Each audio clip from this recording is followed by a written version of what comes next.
If you're parenting a PDA or high needs child, there's a feeling I know you've probably lived with for a long time. This constant sense that no matter how much you do for your child, it's never enough.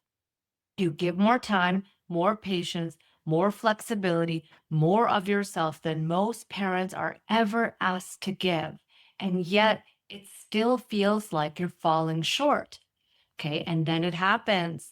A comment from a friend, a suggestion from a therapist, a subtle or not so subtle insinuation that if your child is still struggling, you must be doing something wrong or not doing enough.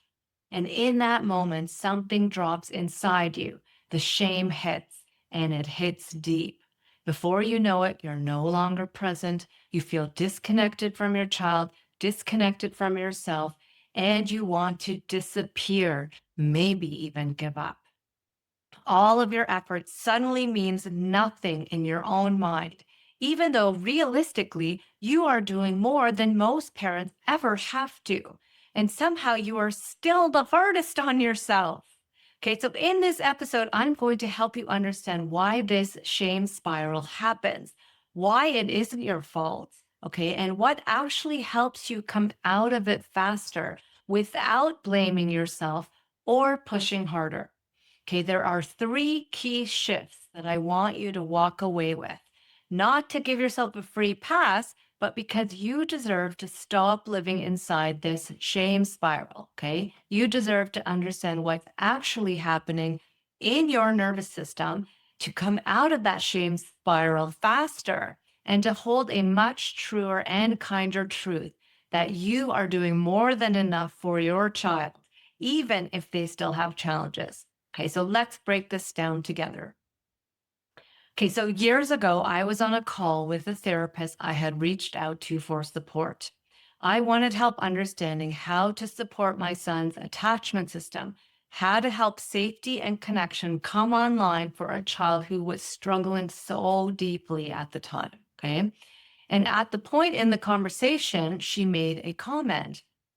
I don't even remember her exact words, to be honest, but I remember the feeling with crystal clarity. Okay. It was this subtle insinuation that maybe I needed to be there more for my son or do more for him. Okay. That perhaps I wasn't giving him enough of what he needed. Okay. And in that moment, my stomach dropped.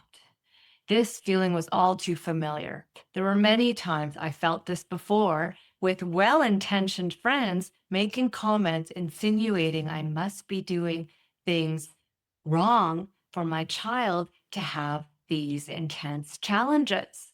Okay, so if you're parenting a hypersensitive, high needs child, chances are that you have had a moment or perhaps many moments like this where one comment, one look, or one comparison collapses months or years of effort into a single painful conclusion.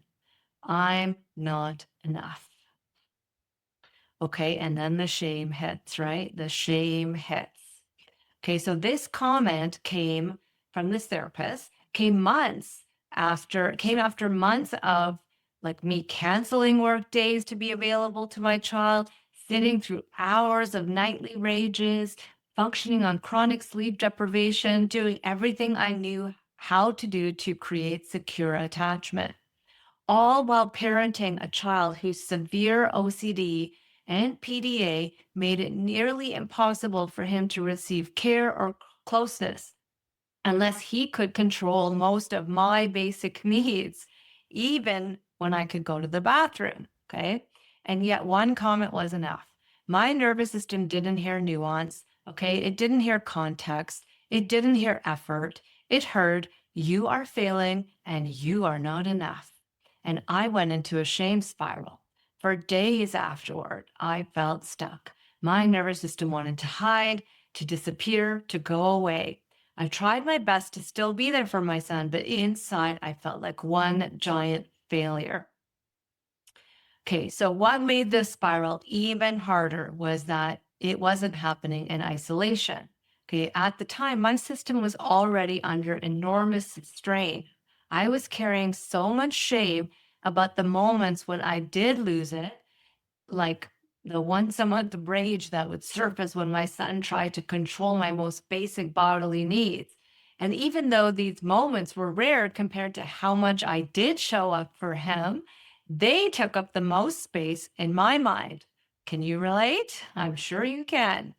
Okay. And then there was social media, right? The comparing, watching other parents seemingly calm, regulated, and handling it all better. And I compared myself relentlessly to a friend who had two neurotypical children, no major parenting challenges, no partner struggles, no health issues, and essentially smooth, supported life where she had time and space to work out daily and meet all of her own needs. Okay, I measured myself against people whose lives and children looked nothing like mine. And still I asked, why can't I be like that? Maybe if I was like her, then my son would be better. Okay, I honestly cringe now when I think of how hard I was on myself back then. So, why are we so hard on ourselves? Okay, looking back, the question that stayed with me wasn't just what happened, but why it affected me so deeply. Okay, so why did I fixate on the moments I became dysregulated so much more, or ignore the countless times that I actually showed up for my child, doing everything possible for him, or discount the extraordinary load that I was carrying compared to most people? Or compare myself only to those with far fewer challenges? Okay. Why did one comment outweigh months of devotion? The answer didn't lie in the moment. It lived much deeper. Okay. There is a lot of conditioning underneath this reaction that I was having that was really contributing to this shame spiral. Okay. Most of us don't parent, that we don't enter parenting with a neutral nervous system. We carry deep rooted conditioning that tells us our worth is tied to how much we do for others and how much we give. Okay, our worth is tied to how well our child is doing and how much we are doing for them. Okay, and being a good parent means self sacrifice without limit, and struggle means failure, and failure means we're doing something wrong or bad. Okay, and differences in our child mean that somehow we must be doing something wrong, and dysregulation means harm and imperfection, which is bad, right? Because only perfection is good.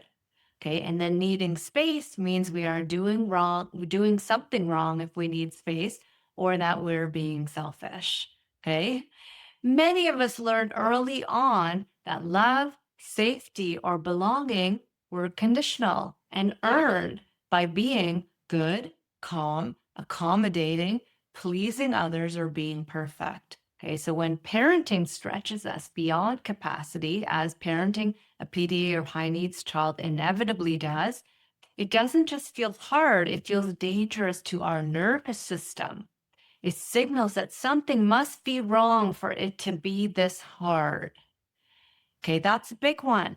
Okay, if something is hard, our nervous system thinks that something must be wrong.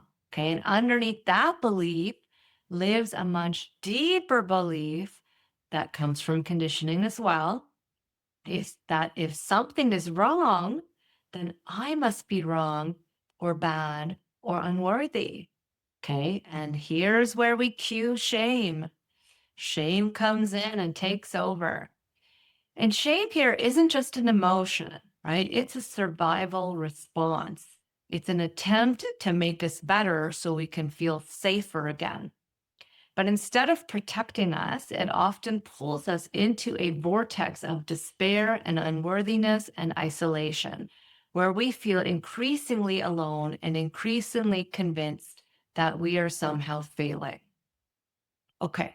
Now, another thing I want us to really understand here is in this shame trap is confusing effort with outcome, because a lot of us do this. Okay. One of the deepest shame traps that parents fall into is assuming that when our child's challenges feel intense and difficult and the outcomes are hard and unpredictable or outside of our control, then it means that we somehow must be doing something wrong, rather than recognizing that we are navigating something that is genuinely complex and demanding. Okay, so why do we do this to ourselves? Okay.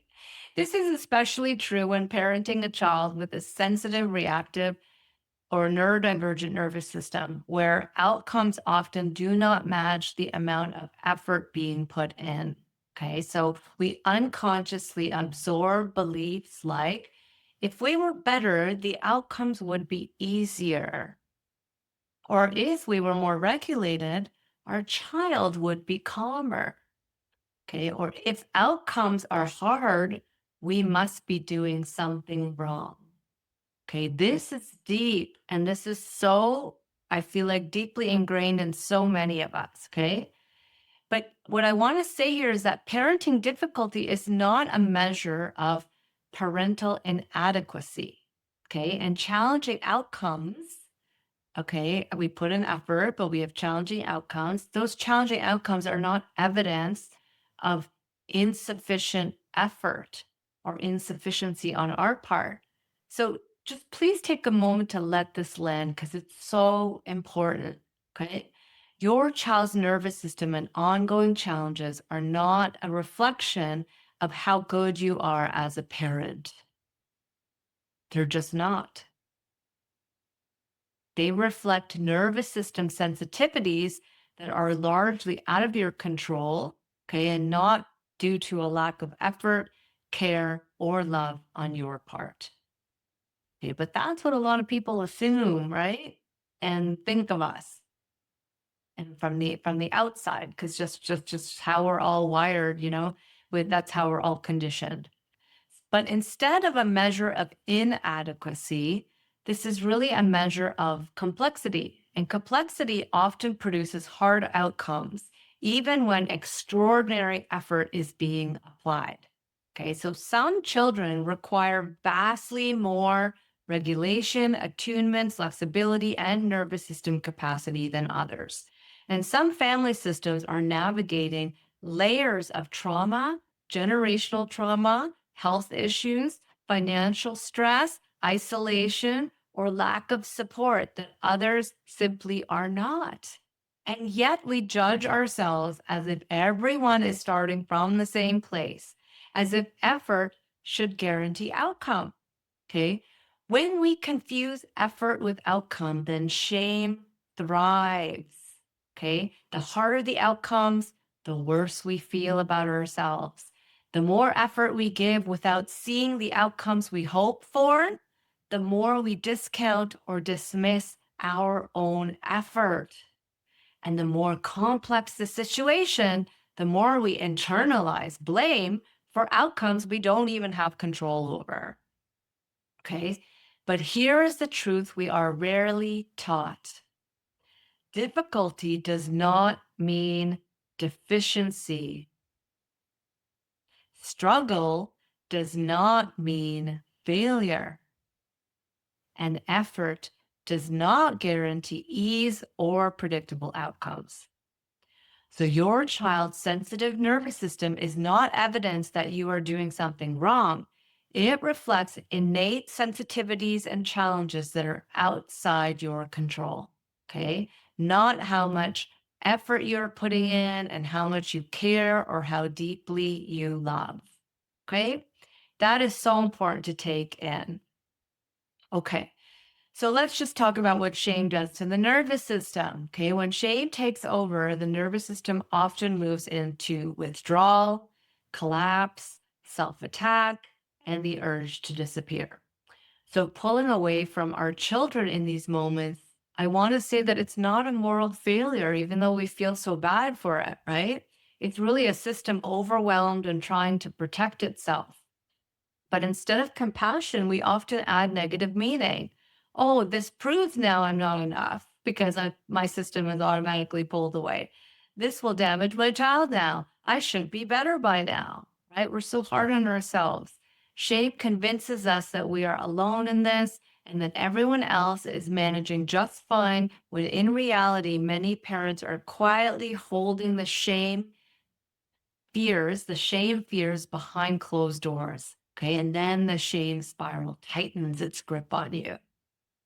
Okay. So what is the shift? What is the shift to make here? Okay. This is the shift that changed everything, is to really see that coming back matters more than never leaving. Okay. So many parents feel so bad and judge themselves harshly for their nervous system going into dorsal vagal shutdown, into a shame spiral. And I want to say that one of the most profound shifts in my healing journey was the realization that it is far more important that we come back to connection than that we never go away. Okay. So most parents judge themselves harshly for moments of distance or numbness or dysregulation. Okay, we can shouldn't sit. we can we can sit in shame for days over the fact that we went away, you know? But the nervous system sometimes needs to go away, especially when there is no real break, no relief, and no space. And here is the greater truth that can be hard to take in. The nervous system chooses automatically on an unconscious level whether it drops into dorsal shutdown or moves into dysregulation. Okay, so this isn't deliberate, it isn't planned, and it isn't a conscious choice you're making. So instead of focusing on where our nervous system went automatically, because it's going to do what it's going to do, what truly shapes healing for us and for our children is what happens next. Okay, once we feel enough safety to begin coming out of this shame spiral, and we can finally feel like we're coming out of it, do we come back? Do we soften? Do we repair? Do we reconnect? Okay, human life is not about perfect presence all the time. It's not about being calm all the time. It's not about never losing it or never losing connection. It's more about always returning. Okay. So when I stopped asking, why did I go away? And started asking, can I come back with love in my heart again? Then everything shifted. I began practicing allowing that I get dysregulated sometimes, allowing that my nervous system often chooses before my mind does, and allowing that effort and growth matter more than perfection. And with that came a gentler question. Okay, can it all be okay? Can I allow all of it to be here without attaching good or bad to it? Okay, so I want to get into 3 shifts to hold when shame shows up. Okay, so these are not ways to fix yourself or think more positively. They are gentle shifts in perspective that help bring in clarity, compassion, and nervous system safety back online when shame starts to spiral. So, shift number 1, stop comparing yourself to a path you are not walking. Okay, can we just stop? Stop comparing ourselves to a path we're not walking. We cannot compare ourselves to others, especially those who are not living our path. Okay. We all carry different generational trauma that's passed down, different childhood experiences and childhood traumas, different nervous system capacities, different life stressors, supports, and resources, financial stressors. Comparing yourself to people living objectively easier lives with fewer challenges or very different children is neither fair nor accurate. Okay, the shift here to make is from this feeling of I'm not good enough, or this belief that I'm not good enough, to instead, I'm doing the best I can in circumstances that require extraordinary effort and strength. And what if I'm stronger and doing better than I even realize? Okay. The shift is I'm doing the best I can in circumstances that require extraordinary effort and strength, and invite in this question and help orient your brain to see what if I am stronger and doing better than I realize. Okay. So that's what we want to step into more and more instead of this I'm not good enough. Okay. Shift number 2 to make when the shame spiral hits is to really help yourself understand that your nervous system is responding and not failing, right? So shifting from, okay, my nervous system is failing. I'm failing. And instead, my nervous system is just responding what it's designed to do. Our nervous system is constantly scanning for safety and threat through unconscious neuroception.